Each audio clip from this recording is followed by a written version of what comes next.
రబ్బూని సందేశాలు.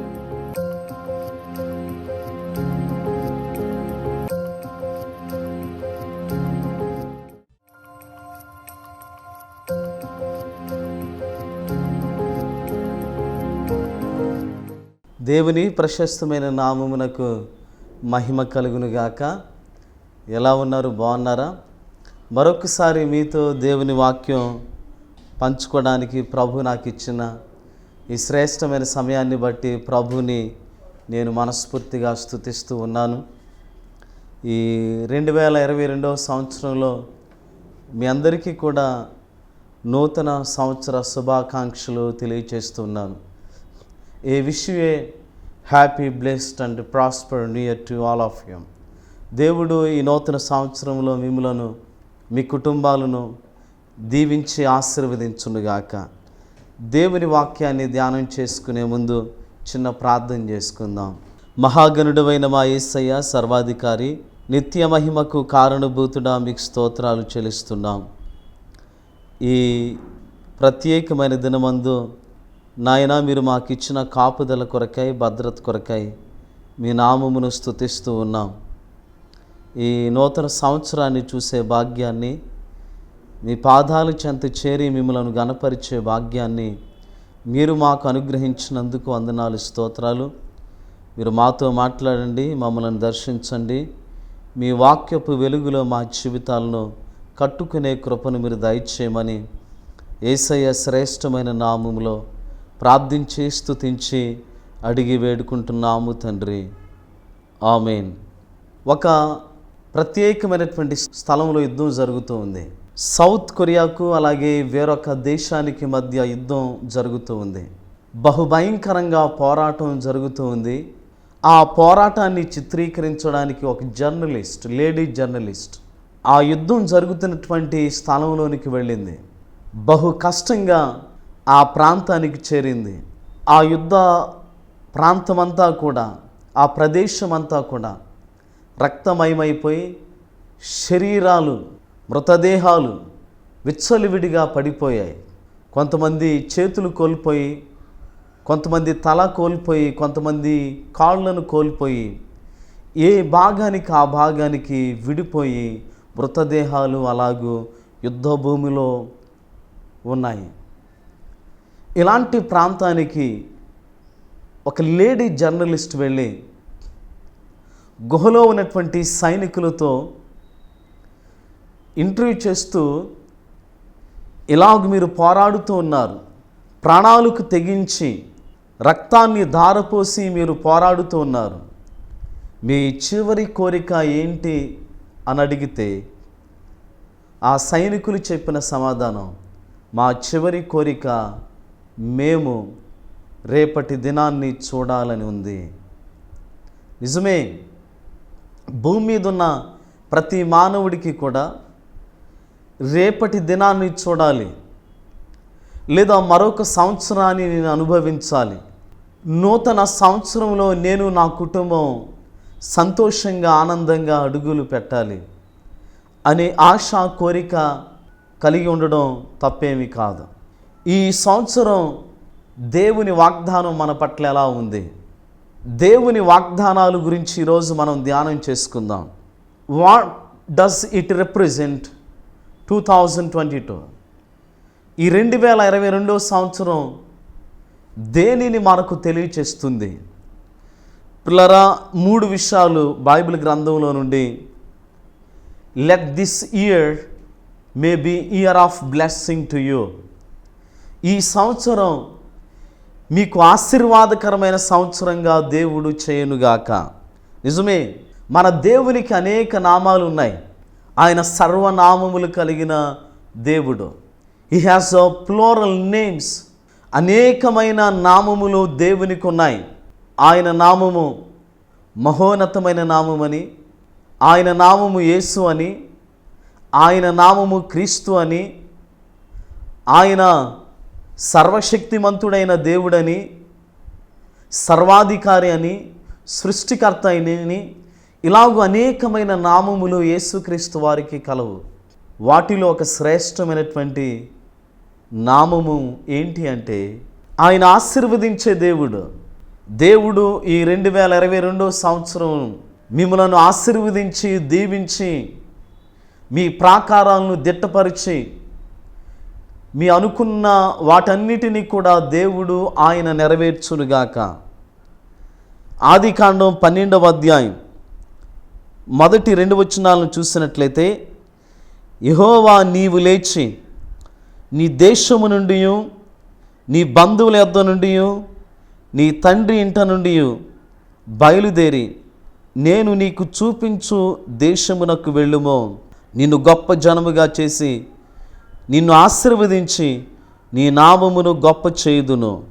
నీవు ఆశీర్వాదముగా నుందువు.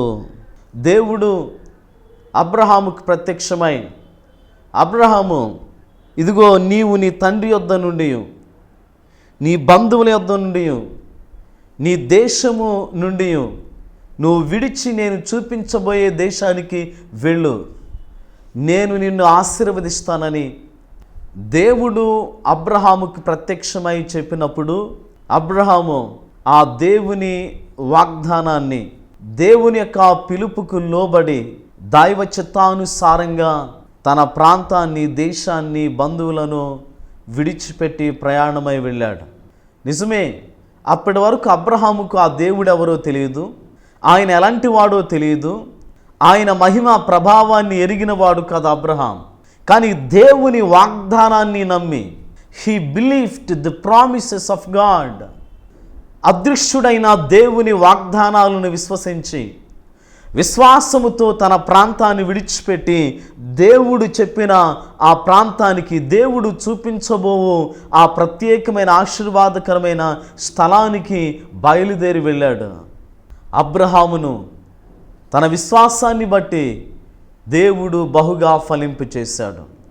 తన సంతానాన్ని విస్తరింపు చేశాడు. తన ద్వారా ప్రపంచాన్ని దేవుడు ఆశీర్వదించాడు, ఆశీర్వదిస్తున్నాడు. అనేకులను రాబోయే కాలంలో ఆశీర్వదించబోతున్నాడు. అబ్రహాము కుమారుడు దావీదు కుమారుడైన యేసుక్రీస్తు వారని మత్తయి సువార్తలో 1వ అధ్యాయం 1వ వచనంలో మనం చూస్తున్నాం. అబ్రహాము ఆశీర్వాదాలు దావీదు అనుభవించాడు. అబ్రహాము ఆశీర్వాదాలు సృష్టిలో ఉన్నటువంటి యావత్ మంది అనుభవించారు.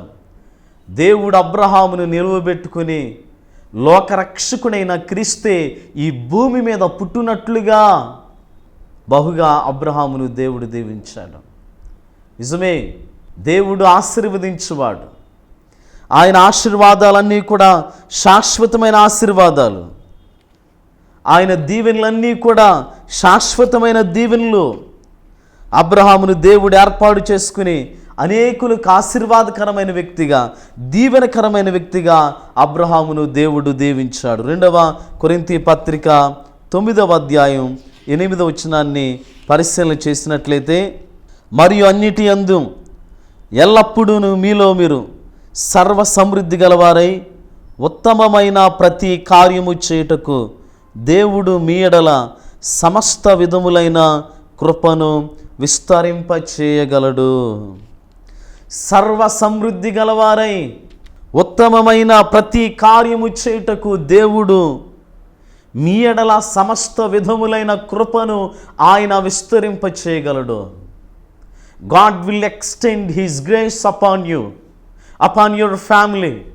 దేవుడు తన కృపను మీ పైన, మీ కుటుంబం పైన విస్తరింపచేసే దేవుడు.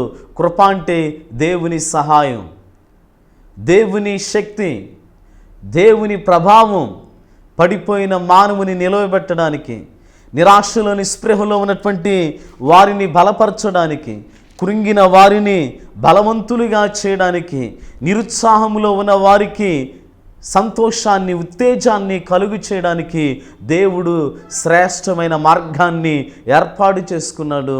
ఆ మార్గమే కృప అనేటువంటి మార్గం.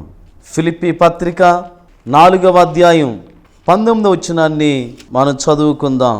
కాగా దేవుడు తన ఐశ్వర్యము చొప్పున క్రీస్తు యేసునందు మహిమలో మీ ప్రతి అవసరమును తీర్చును. కాగా దేవుడు తన ఐశ్వర్యము చొప్పున క్రీస్తు యేసునందు మహిమలో మీ ప్రతి అవసరమును ఆయన తీర్చే దేవుడు. God will supply all your needs according to his glory. తన మహిమ వల్ల, తన ప్రభావం వల్ల, తన శక్తి సామర్థ్యం వల్ల దేవుడు మీ అవసరతలన్నీ కూడా తీర్చేటువంటి గొప్ప దేవుడు. దేవుడు ఈ సంవత్సరాన్ని మీకు ఆశీర్వాదకరమైన సంవత్సరంగా చేయాలి. మీరు కోల్పోయిన ఆశీర్వాదాలను మరలా మీరు స్వతంత్రించుకోవాలి. భూ సంబంధమైన, ఆత్మ సంబంధమైన spiritual blessings and physical blessings you need to receive from the lord. దేవాతి దేవుడైన యేసుక్రీస్తు ద్వారా ఆత్మ సంబంధమైన, భూ సంబంధమైన ఆశీర్వాదాలు మీరు స్వతంత్రించుకోవాలని దేవుడు ఈరోజు మీ అందరితో కూడా మాట్లాడుతూ ఉన్నాడు. ఎఫెసీయులకు రాసిన పత్రిక 1వ అధ్యాయం 3 నుంచి 6 వచనాలను మనం పరిశీలన చేసినట్లయితే ఈ అధ్యాయం అంతటిలో కూడా దేవుడు తన ప్రజలను ఎలాగ ఆశీర్వదించాడు, ఆయన క్రీస్తునందు పరలోక విషయంలో ఆత్మ సంబంధమైన ప్రతి ఆశీర్వాదాన్ని దేవుడు ఎలాగూ అనుగ్రహించాడో చాలా స్పష్టంగా పౌలు ఇక్కడ రాస్తున్నాడు. ఆయన క్రీస్తులో మనల్ని ఏర్పాటు చేసుకున్నాడంట. అలాగే తనకు కుమారులనుగా దేవుడు మనల్ని స్వీకరించాడు. మనకు విమోచన కలుగు చేశాడు. మనకు పాప క్షమాపణ కలుగు చేశాడు.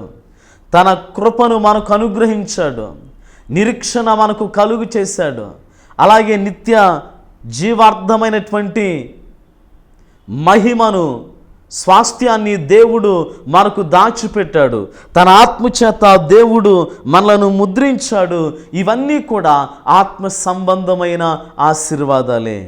దేవుడు ఆధ్యాత్మికంగా నిన్ను దీవించాలని, భౌతికంగా నీకు కలిగినటువంటి ఉద్యోగాన్ని, వ్యాపారాన్ని, చేతి పనిని, వ్యవసాయమును, నువ్వు చేస్తున్న ప్రతి పనిని కూడా దేవుడు దీవించాలని ఈ 2022వ సంవత్సరాన్ని దేవుడు నీకు ఆశీర్వాదకరమైన సంవత్సరంగా మార్చబోతున్నాడు. 2వ వాగ్దానం, దేవుడి సంవత్సరాన్ని మీ అందరికీ కూడా విడుదల సంవత్సరంగా చేయనుగాక. Let this year may be year of deliverance to you. దేవుడు విడుదల సంవత్సరంగా మీకు ఈ సంవత్సరమును చేయనుగాక. పాపము నుండి విడుదల, అనారోగ్యము నుండి విడుదల, ఆర్థిక సమస్యల నుండి విడుదల, శత్రువు నుండి విడుదల, లోక సంబంధమైన సహవాసము నుండి విడుదల, లేదా మీ జీవితాలను పాడు చేస్తూ మిమ్ములను అనగదొక్కుతూ దేవుని ఆశీర్వాదాలు, దీవెనలు పొందకుండా చేస్తున్నటువంటి అపవాది నుండి విడుదల ఈరోజు మీకు కావాలి. యెషయా గ్రంథం 42వ అధ్యాయం 6-7 వచనాలు చదువుదాం. గుడ్డివారి కనులు తెరుచుటకును, బంధింపబడిన వారిని చెరసాల్లో నుండి వెలుపలకు తెచ్చుటకును, చీకటిలో నివసించున్న వారిని బందీ గృహములో నుండి వెలుపలకు తెచ్చుటకును యెహోవానగు నేనే నీతి విషయములో నిన్ను పిలిచి నీ చేయి పట్టుకొని ఉన్నాను. నేను కాపాడి ప్రజల కొరకు నిబంధనగాను అన్యజనులకు వెలుగుగాను నిన్ను నియమించి ఉన్నాను. గుడ్డివారి కనులను తెరచడానికి, బంధింపబడిన వారిని చెరసాల్లో నుండి వెలుపలకు తెచ్చుటకును. ఎవరైతే బంధించబడి ఉన్నారో, శత్రువు బంధకాల్లో, అపవాది బంధకాల్లో, అనారోగ్యం అనే బంధకాల్లో, ఆర్థిక ఇబ్బందులనే బంధకాల్లో, మరి ముఖ్యంగా పాపం అనే బంధకాల్లో ఎవరైతే బంధించబడి ఉన్నారో చెరసాలలో నుండి వారిని యేసయ్య వెలుపలకు నడిపించే దేవుడు. గుడ్డివారి కనులు తెరవబడాలి. ఆధ్యాత్మికంగా ఎవరైతే యేసయ్యను చూడలేకపోతున్నారో, యేసయ్య కొరకు బ్రతకలేకపోతున్నారో వారి కనులు తెరవబడాలి. దేవుని వాక్యాన్ని మనం పరిశీలన చేసినట్లయితే 2వ దినవృత్తాంతాల గ్రంథం 7వ అధ్యాయం 14 వచనములో దేవుని వాక్యం ఇలాగ సెలవిస్తుంది. నా పేరు పెట్టబడిన నా జనులు తాము తగ్గించుకుని ప్రార్థన చేసి నన్ను వెదకి తమ చెడు మార్గములను విడిచిన ఎడల ఆకాశము నుండి నేను వారి ప్రార్థన విని వారి పాపమును క్షమించి వారి దేశమును స్వస్థపరచుదును. I will heal their nations. నా పేరు పెట్టబడిన నా జనులైన వారు తమను తాము తగ్గించుకుని తమ పాపములను ఒప్పుకొని ఆకాశమందున్న ఆ దేవదేవునికి ప్రార్థిస్తే ఆయనంట వారి ప్రార్థన విని వారి పాపములను క్షమించి వారి దేశమును స్వస్థపరుస్తాడంట.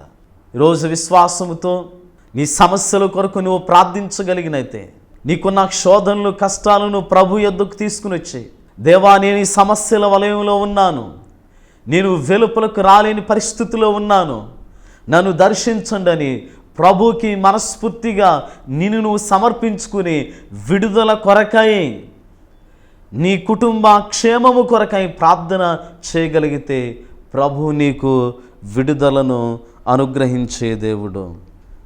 కొలస్సీ పత్రిక అధ్యాయం 13వ వచనాన్ని చూసినట్లయితే అక్కడ దేవుని వాక్యం ఇలాగు రాయబడింది. ఎవడైనో తనకు హాని చేసినని ఒకడు అనుకుని నెడల ఒకరినొకడు సహించుచు ఒకరినొకడు క్షమించుడి, ప్రభు మిమ్మును క్షమించులాగున మీరును క్షమించుడి. దైవలేఖనాన్ని మనం పరిశీలన చేసినట్లయితే ప్రియ దేవుని ప్రజలారా, ఈనాడు నీకు విడుదల కావాలి. ఐగుప్తు దేశంలో ఇశ్రాయేలు 400 సంవత్సరాలు వారు బానిసలుగా ఉన్నప్పుడు, విడుదల లేక ఉన్నప్పుడు దేవాతి దేవుడైన యెహోవాకు వారు ప్రార్థన చేశారు. ఆయన మోషేను ఏర్పాటు చేసుకుని మోషేతో చెప్పిన మాట, నేను వారి మొరను విన్నాను, వారి నిట్టూర్పులు నేను చూశాను, ఆకాశము నుండి నేను వారిని విడిపించడానికి దిగి వచ్చి ఉన్నాను. I came down from heaven to deliver them. ఆకాశము నుండి నేను వారిని విడిపించడానికి దిగి వచ్చి ఉన్నాను. ఈరోజు నిన్ను విడిపించడానికి యేసయ్య నీ కొరకై, నీ విడుదల కొరకై, నీ క్షేమము కొరకై ఆయన తనంతట తానే రిక్తునిగా చేసుకుని 2021 సంవత్సరాల క్రితం ఆయన ఈ భూమి మీదకు వచ్చాడు. మానవునిగా నీ కొరకై తన్ను తాను అర్పించుకున్నాడు. మరణం నుండి విడుదల కావాలి.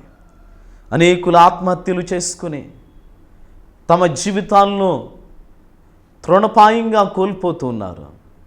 ఇంగ్లాండ్ దేశంలో విద్యను అభ్యసించి ఉన్నతమైన చదువు చదివి మంచి ఉద్యోగాన్ని చేస్తున్నాడు ఒక యవనస్తుడు.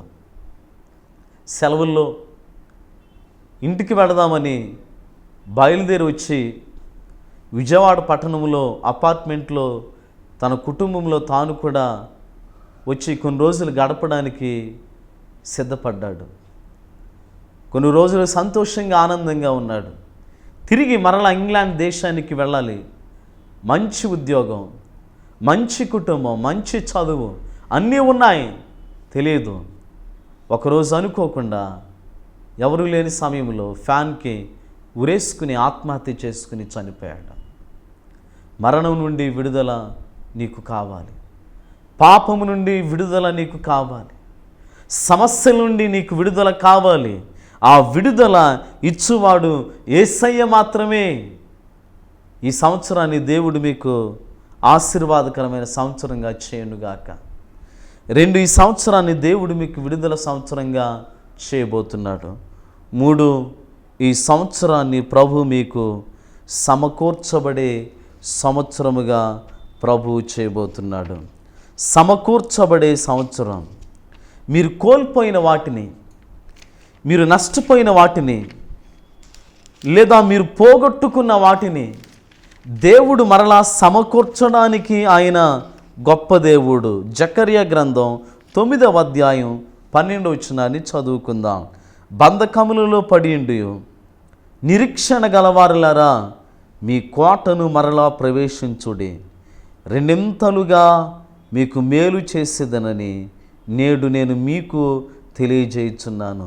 బంధకములలో పడియుండు వారులారా, నిరీక్షణ గలవారులారా మీ కోటను మరలా ప్రవేశించండి. నిరాశలు, నిస్పృహలు, విడుదల లేక, స్వాతంత్రం లేక 70 సంవత్సరాలు పరాయి దేశములో బబులోను బానిసత్వంలో ఉన్న ఇశ్రాయేలుకు దేవుని ప్రవచన వాక్కులు ప్రవచించబడ్డాయి. ప్రియ ఇశ్రాయిల్లారా, మీరు నిరీక్షణ లేని వారు కారు, మీరు నిరీక్షణ కలిగిన వారు. మరలా మీరు మీ కోటను ప్రవేశించండి, రెండింతలుగా నేను మిమ్మలను ఆశీర్వదిస్తాను, మేలు చేస్తాను. నిజమే, ఈ ప్రవచనాలు ప్రవచించబడిన తర్వాత ఇశ్రాయేలు తిరిగి మరలా యెరూషలేము పట్టణానికి వారు వచ్చారు. యెరూషలేము పట్టణానికి వారు వచ్చిన తర్వాత పూర్వము కంటే రెండింతలుగా వారు దీవించబడ్డారు. వారి ప్రాకారాలు కట్టబడ్డాయి, వారి పట్టణము కట్టబడింది. ఇశ్రాయేలు వారు దీవించబడిన ప్రజలుగా, ఆశీర్వదించబడిన ప్రజలుగా, దేవుని యొక్క కృప, సన్నిధి, కాపుదల సమృద్ధిగా వారు అనుభవించారు. వారు మరలా తిరిగి సమకూర్చబడ్డారు. Let this year may be year of restoration.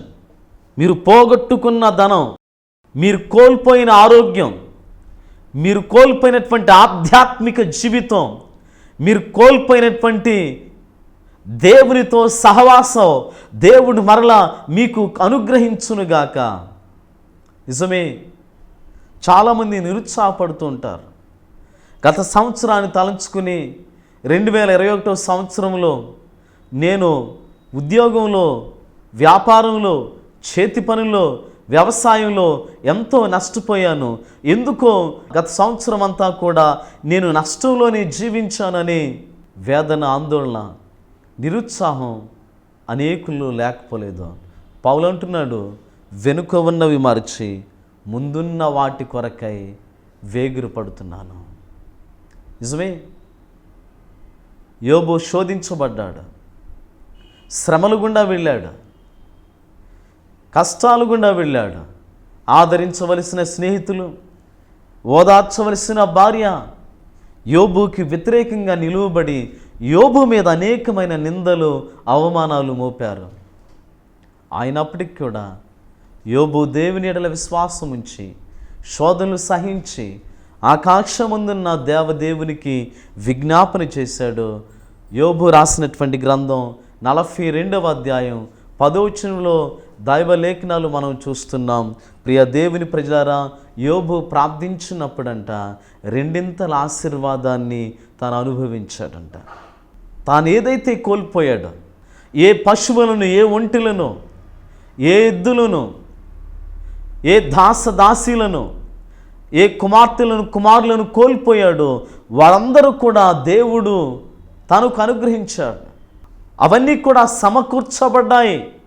వాటికంటే అధికమైన మేలు యోబు అనుభవించాడు. యోబు రెండింతలుగా దీవించబడ్డాడు, ఆశీర్వదించబడ్డాడు. పిల్లరా, మొదటి పేతురు పత్రిక 5వ అధ్యాయం 10వ వచనాన్ని పరిశీలన చేసినట్లయితే, ఇక్కడ తన నిత్య మహిమకు క్రీస్తునందు మిమ్మును పిలిచిన సర్వకృపానిధియగు దేవుడు కొంచెము కాలము మీరు శ్రమపడిన పిమ్మట తానే మిమ్మును పూర్ణులనుగా చేసి స్థిరపరిచి బలపరచును. సర్వకృపానిధియగు దేవుడు, నిత్య మహిమకు క్రీస్తునందు మిమ్మును పిలిచిన దేవుడు, ఇదిగో కొంతకాలము మీరు శ్రమపడిన తర్వాత ఆయన ఏం చేస్తాడంట, మిమ్మును పూర్ణులుగా చేసి స్థిరపరిచి బలపరుచును. దేవుడు మిమ్మలను పరిపూర్ణులుగా చేస్తాడు. విశ్వాసములో పరిపూర్ణత, ప్రార్థనలో పరిపూర్ణత, పవిత్రతలో పరిపూర్ణత, దైవ సంబంధమైన కార్యకలాపాల్లో పరిపూర్ణత, పర్ఫెక్షన్. మనమందరం కూడా పరిపూర్ణతలోనికి వెళుతున్నాం. కొన్ని శ్రమలు కలిగిన తర్వాత ఆ శ్రమలను సహించి ప్రభు కొరకు మనం జీవించగలిగితే, ప్రియ దేవుని ప్రజలారా, దేవుడు మనలను స్థిరపరిచి బలపరిచే దేవుడు. ఈరోజు నీవు స్థిరపరచబడాలి, నీ ఆత్మీయ జీవితం స్థిరపరచబడాలి, నీవు పరిపూర్ణతలోనికి వెళ్ళాలి. సమస్తాన్ని విడిచిపెట్టి ప్రభువుకి మహిమకరంగా నీ జీవితాన్ని ఆయనకు సమర్పించుకోవాలి. పిల్లరా, సమకూర్చబడ్డాం. ఒకవేళ మీ కుటుంబంలో నెమ్మది లేని పరిస్థితి ఏమో, తల్లిదండ్రులైన మీకు, పిల్లలైనటువంటి కుమారులు కుమార్తెలైన మీ బిడ్డలకు మధ్య సరైన సంబంధం లేదేమో. దేవుడు ఆ సంబంధాన్ని సమకూర్చడానికి ఈ 2022 సంవత్సరాన్ని నీకు ఇచ్చాడు.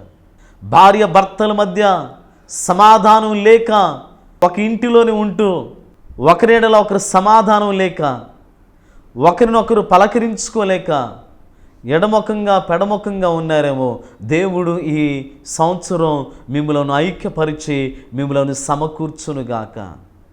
నిరుత్సాహం, వేదన, దుఃఖం, ఎన్నో ఓటములు, అపజయాలన్నిటిలో నుండి దేవుడు మీకు విజయాన్ని ఈ సంవత్సరం ఇవ్వబోతున్నాడు. మిమ్మల్ని సమకూర్చబోతున్నాడు.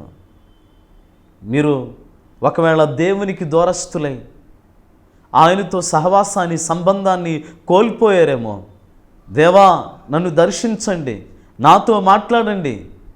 ఈ సంవత్సరం మరెక్కువగా నేను నీతో సహవాసం చేయడానికి నన్ను నేను సిద్ధం చేసుకుంటున్నాను. నా ప్రాణాత్మ శరీరములను మీకు సమర్పించి సజీవ యాగంగా ఇదిగో మీకు సమర్పించుకుని లోబడుతున్నాను. దయచేసి నన్ను దర్శించండి, నాతో మాట్లాడండి, నీ వాక్యపు వెలుగులో నా జీవితాన్ని కట్టండి అని ప్రభువుని నువ్వు బ్రతిమలాడుకున్నట్లయితే యేసయ్య మీకు సమాధానాన్ని ఇచ్చువాడు. ఈ సంవత్సరపు వాగ్దానాలు, ఈ సంవత్సరపు శ్రేష్టమైనటువంటి దైవ వాక్కులు మీకు అనుగ్రహించబడుతున్నాయి. ఈ సంవత్సరాన్ని దేవుడు మీకు ఆశీర్వాదకరమైన సంవత్సరముగా చేయునుగాక. నిజమే, blessings of God are eternal. దేవుని ఆశీర్వాదాలు శాశ్వతమైనవి, శ్రేష్టమైనవి, విలువైనవి. ఆశీర్వాదాలు నువ్వు సొంతం చేసుకోవడానికే దేవుడు నేను పిలుచుకున్నాడు. ఈ సంవత్సరం దేవుడు మీకు విడుదల కలుగు చేయునుగాక. విడుదల సంవత్సరంగా ప్రభు దీనిని మార్చబోతున్నాడు. పాపము నుండి, శ్రమల నుండి, బలహీనతల నుండి, అనారోగ్యము నుండి, ఆర్థిక సమస్యల నుండి ప్రభు మిమ్మల్ని విడిపించి మీ స్థితిని ఆయన హెచ్చించబోతున్నాడు. ఈ సంవత్సరాన్ని దేవుడు మీకు సమకూర్చబడే సంవత్సరంగా మార్చబోతున్నాడు. ఆయన మిమ్మల్ని సమకూర్చబోతున్నాడు. మీకు సమాధానాన్ని, నెమ్మదిని, సంతోషాన్ని ఇవ్వబోతున్నాడు. మీరు కోల్పోయిన వాటినన్నిటినీ కూడా ప్రభు మరలా మీకు ఇవ్వబోతున్నాడు. మీ నష్టాన్ని ఆయన తొలగించి, మీకున్నటువంటి సమస్యలను ప్రభు తొలగించి ఆయన మరలా మిమ్మలను సమకూర్చి బలపరిచి ఆశీర్వదించబోతున్నాడు. దేవుడు అలాంటి కృపను మీకు, మీ కుటుంబాలకు సమృద్ధిగా కలుగు చేయునుగాక. ఆమేన్. ప్రార్థన చేసుకుందాం. మహాగణుడమైన మా యేసయ్య, సర్వాధికారి, ఈ ప్రత్యేకమైన దినమందు మీ పాదాలు చెంత చేరి మీ లేఖనాలు ధ్యానం చేసే కృపను మీరు మాకు దయచేసినందుకు వందనాలు, స్తోత్రాలు. మీ వాక్యాన్ని విన్నా మీ ప్రజలను మీరు దర్శించండి. ఈ సంవత్సరం అంతా కూడా మీ ప్రజలు దీవించబడాలి, విడుదల పొందుకోవాలి, సమకూర్చబడి సమాధానంతో నింపబడాలి. అలాగూ ప్రతి కుటుంబాన్ని మీరు చేయండి. ఎవరైతే ఈ కార్యక్రమాన్ని వీక్షిస్తూ ఉన్నారో వారందరినీ కూడా మరి ముఖ్యంగా మీరు దర్శించమని, మీ కృపా, సమాధానం, శాంతి, నెమ్మది ప్రతి కుటుంబానికి మీరు కలుగు చేయమని, దేవా, బలహీనులుగా ఉన్నటువంటి వారందరినీ కూడా బలపరచండి. ఈ సంవత్సరం నూతన బలముతో, నూతన శక్తితో, నూతన ఆశీర్వాదాలతో మీ బిడ్డలు, వారి కుటుంబాలు కట్టబడి మరింత మీలో స్థిరపరచబడి, బలపరచబడి, ఆశీర్వదించబడినట్లుగా సహాయం చేయమని, విత్తిన వాక్యాన్ని మీ బిడ్డల హృదయంలో మీరు నీరు కట్టి ఫలింపు చేయమని యేసయ్య శ్రేష్టమైన నామంలో ప్రార్థించి స్తుతించి అడిగి వేడుకుంటున్నాము తండ్రి. ఆమేన్. దేవుడు మిమ్మలను, మీ కుటుంబాలను ఆయన ఆశీర్వదించి విడిపించి ఆయన సమకూర్చి మిమ్మలను హెచ్చించునుగాక. ఆమేన్. అందరికీ వందనాలు. ఇప్పుడు వరకు మా వాక్యాన్ని విన్న వారందరికీ మా హృదయపూర్వక వందనాలు. మా address pastor Kodamanchili Ravi, Baptist church Addada Krishna జిల్లా, పిన్ కోడ్ 521390. మా ఫోన్ నంబర్ 9110516443.